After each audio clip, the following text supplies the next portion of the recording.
No issues reported from Bucks County all the way down to the Delaware state line. Blue Route 476 in both directions is in good shape. Westbound 422, there's a crash right at First Avenue. They're blocking the left lane. It's causing a bit of a delay. Let's head up to Hatboro County Line Road and Moorminster Road. Watch out for an accident there. There are delays there.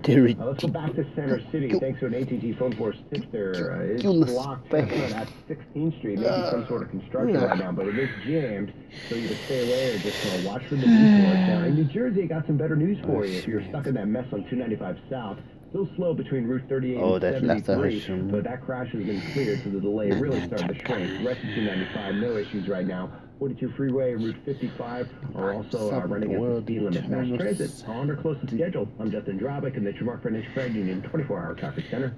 Thank you, Justin. KWW News Time 7:03. The Pennsylvania Supreme Court has ruled the state's congressional districts are unconstitutional and must be changed before the next primary election currently scheduled for May.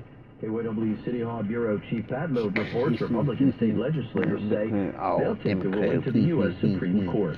The state constitution specifies that congressional districts be contiguous and compact and respect county, city, even ward boundaries. The current map meanders through those boundaries. The seventh in particular snakes through Montgomery, Delaware, Chester, Lancaster, and Berks counties. The judges give the legislature less than a month to come up with a new map and get the governor's approval, or they'll do it.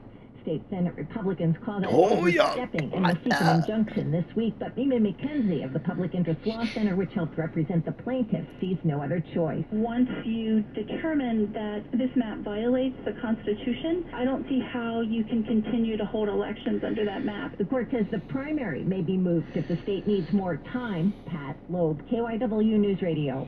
After 2.5 days, Congress has come up with a short-term solution to end the partial government shutdown. The House has followed the Senate in voting to reopen the government on the third day of a partial shutdown. I know there's great relief that this episode is coming to an end. This shutdown did not need to happen. Speaker Paul Ryan said there's still a lot of work to be done to keep the government up and running for the rest of the fiscal year. This is not a moment to pat ourselves on the back, not even close. What just happened here? CBS's Stephen Portnoy. The measure funds the government for 2.5 more weeks, giving lawmakers until February 8th to reach a broader agreement on spending and immigration. Democrats will push for protections for the Dreamers. The president and his allies in Congress will seek billions for the border wall and new curbs on legal migration for family members and participants in the diversity visa lottery. Pam Coulter, CBS News. New TV. The man charged with ambushing a Philly cop sitting in his car 2 years ago is set to begin his trial this week. Jury selection began today. In the case of Edward Archer, as KYW's Kristen Johansson reports, the shooting gained national and international attention. 32-year-old